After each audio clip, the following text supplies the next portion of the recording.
እንዴት ዋላችሁ ውድ ኢትዮጵያውያን፣ በዓለም ዙሪያም የምትኖሩ ለሀገር ውስጥም የምትኖሩ ደጋግ ኢትዮጵያውያን እንደና ናችሁ? እንዴት ናችሁ?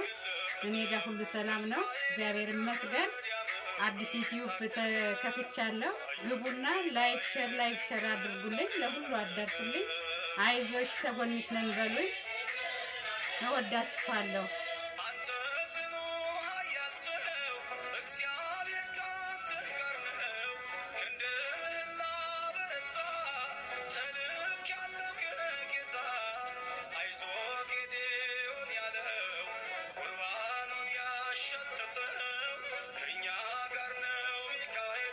ሰልፋችንን ይመራል።